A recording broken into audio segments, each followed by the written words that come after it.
تبارك الذي نزل الفرقان على عبده ليكون للعالمين نذيرا۔ السلام علیکم ورحمۃ اللہ وبرکاتہ۔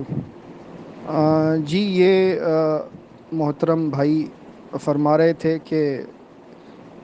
نہ قرآن میں یہ ہے، نہ اللہ کے رسول صلی اللہ علیہ وسلم کے فرمان میں یہ ہے کہ صرف صحیح حدیث پر عمل کرو۔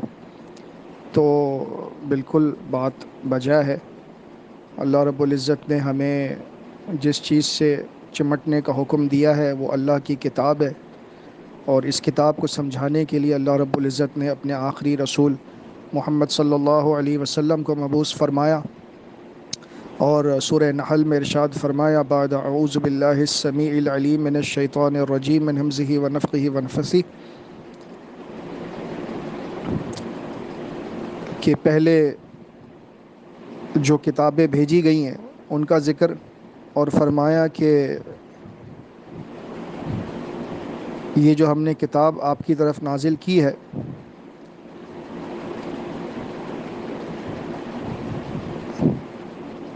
لِتُبَيِّنَ لِلنَّاسِ مَا نُزِّلَ إِلَيْهِمْ، تاکہ آپ لوگوں کے سامنے کھول کھول کر بیان کر دیں کہ ان کی طرف کیا نازل کیا گیا ہے۔ تو اللہ کے نبی صلی اللہ علیہ وسلم کے فرامین ہمیں قرآن مجید کی وضاحت کے لیے جاننے چاہیے، تاکہ ہمیں معلوم ہو سکے کہ قرآن مجید کی وضاحت کس طرح سے ہے۔ مثال کے طور پر ایک بہت ہی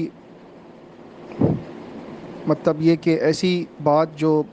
ہر شخص کو ہی معلوم ہے کہ قرآن مجید میں اللہ رب العزت نے صلاۃ نماز ادا کرنے کا حکم دیا ہے، لیکن اس کی وضاحت جو ہے وہ قرآن میں نہیں ہے۔ بہت سارے معاملات ایسے ہیں جو صرف اللہ کے نبی صلی اللہ علیہ وسلم کی احادیث سے ہمیں ملتے ہیں، تو ہم انہی کی وضاحت کو لے کر پھر نماز کو اس کے طریقے کو سمجھتے ہیں اور اس کے مطابق اس کو ادا کرتے ہیں۔ ساری شریعت کے جتنے معاملات ہیں سب اسی طرح سے ہیں۔ تو یہ بات تو ان میں اور ہم میں سب میں ایسی ہے جس پر ہم سب کا اتفاق ہے کہ احادیث ہی وضاحت پیش کرتی ہیں قرآن مجید کی۔ اب رہا مسئلہ صحیح اور ضعیف اور حسن احادیث کا، تو صحیح اور حسن احادیث کو ہم بھی مانتے ہیں الحمدللہ۔ ہم نے یہ نہیں کہا کہ صحیح حدیث کو لینے کا مطلب یہ ہے کہ حسن درجے کی احادیث کو ہم رد کر دیتے ہیں، ایسا بھی کچھ نہیں ہے، یہ بھی بلا وجہ کا ایک اتہام ہے۔ ہاں، ضعیف احادیث پر ہمارا یہ موقف ہے کہ ضعیف احادیث کیونکہ شکوک اور شبہات کی بنا پر شریعت میں ہم کوئی چیز داخل نہیں کر سکتے جب تک ہمیں یقینی علم نہ ہو، اس لیے ہم ضعیف احادیث کو قبول نہیں کرتے۔ اور یہ کہنا کہ یہ اصطلاحات فقہاء اور محدثین کی ہیں، الحمدللہ بالکل ٹھیک ہیں۔ وہ فقہاء اور محدثین ہمارے بھی امام ہیں، آپ کے بھی امام ہیں، ہم ان کی قدر کرتے ہیں جس طرح آپ کرتے ہیں، اور ہمیں ان کی قدر کرنی بھی چاہیے۔ ان کی مطلب ایسی محنت ہے جس کا کوئی کنارہ ہی نہیں ہے۔ اللہ کے فضل سے زندگیاں انہوں نے وقف کر دیں حدیث کی خدمت میں، تو یہ اصطلاحات ان کی ہیں اور یہ اصطلاحات بالکل درست ہیں۔ اس کی وجہ یہ ہے کہ متعدد صحابہ کرام رضوان اللہ علیہم اجمعین سے یہ حدیث مروی ہے کہ اللہ کے رسول صلی اللہ علیہ وسلم نے فرمایا، صحیح بخاری میں ہے، صحیح مسلم میں ہے، تقریباً تمام احادیث کی کتابوں میں، کہ من یقل علیہ ما لم اقل فلیتبوأ مقعدہ من النار، جو شخص میری طرف ایسی بات کہے، منسوب کر دے جو میں نے نہ کہی ہو، تو وہ اپنا ٹھکانہ جہنم میں تلاش کر لے۔ تو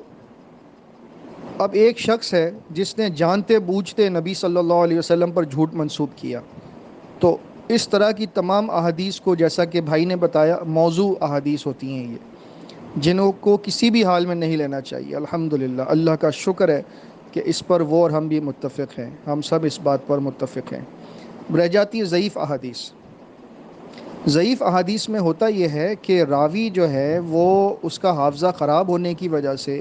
یا اس کے کچھ حالات کا علم نہ ہونے کی وجہ سے یا دیگر کسی اور وجوہات کی بنا پر جو ہے وہ محدثین اس حدیث پر حکم لگاتے ہیں کہ یہ ضعیف حدیث ہے، یعنی کہ اس کو یقینی طور پر اللہ کے رسول صلی اللہ علیہ وسلم کی طرف منسوب کرنا بہت مشکل ہے، کیونکہ راوی کے حالات اور دیگر معاملات ہمیں اس بات پر پابند کر رہے ہیں کہ ہم اسے صحیح اور حسن درجے تک نہیں پہنچا سکتے۔ تو جب یہ بات معلوم ہو جائے کہ محدثین نے کسی حدیث کے بارے میں یہ فیصلہ دے دیا ہے یا جمہور نے دے دیا ہے کہ اس راوی پر ہمیں اعتماد نہیں ہے، تو جب کسی شخص پر اعتماد نہ ہو اور آپ اس اعتماد کی کمی کی وجہ سے اس سے حدیث لینے کے معاملے میں شکوک اور شبہات میں مبتلا ہوں، تو ایسی صورت میں ایک ایسی بات کو جس پر یقینی علم آپ کو نہیں ہے اور آپ اس بات کو اللہ کے نبی صلی اللہ علیہ وسلم کی طرف منسوب کر دیں، جب کہ اللہ کے نبی صلی اللہ علیہ وسلم نے فرمایا ہے کہ جو جانتے بوجھتے مجھ پر جھوٹ منسوب کرے گا وہ اپنا ٹھکانہ جہنم میں تلاش کرے۔ اب یہ بات جھوٹ ہے یا سچ، اس میں شک ہے، تو کیا شک والی بات کو اللہ کے رسول صلی اللہ علیہ وسلم کی طرف منسوب کرنا یہ کوئی معمولی بات ہوگی؟ اگر کسی شخص کے بارے میں آپ کو صرف گمان ہو کہ اس نے ایسا کہا ہے یا نہیں کہا، تو آپ 100 مرتبہ سوچیں گے کہ میں اس کا نام لے کر یہ بات کہوں، کل یہ نہ کہہ دے کہ میں نے تو یہ بات نہیں کہی تھی، تم نے کیسے کہہ دی؟ تو یہ تو معاملہ اللہ کے رسول صلی اللہ علیہ وسلم کا ہے، جن کی ذات اقدس کا معاملہ اتنا بلند ہے، اتنا بلند ہے کہ اللہ رب العزت نے قرآن میں فرمایا وما ينطق عن الهوى ان هو الا وحی یوحی، کہ اپنی خواہش نفسانی سے، اپنی مرضی سے یہ کچھ کہتے نہیں، جو کچھ بھی کہتے ہیں وہ اللہ کی وحی ہوتی ہے، یعنی اللہ کے نبی صلی اللہ علیہ وسلم کی بات اللہ کی وحی ہوتی ہے۔ ہم اللہ کی طرف اس بات کو منسوب کر دیں کیونکہ ہم اللہ کے نبی صلی اللہ علیہ وسلم کی طرف منسوب کرنے جا رہے ہیں، ایک مشکوک بات کو، شبہ والی بات کو جس پر ہمیں یقین نہیں ہے، ہم اس بات کو اللہ کی طرف منسوب کرنے جا رہے ہیں۔ اور اللہ نے کیا فرمایا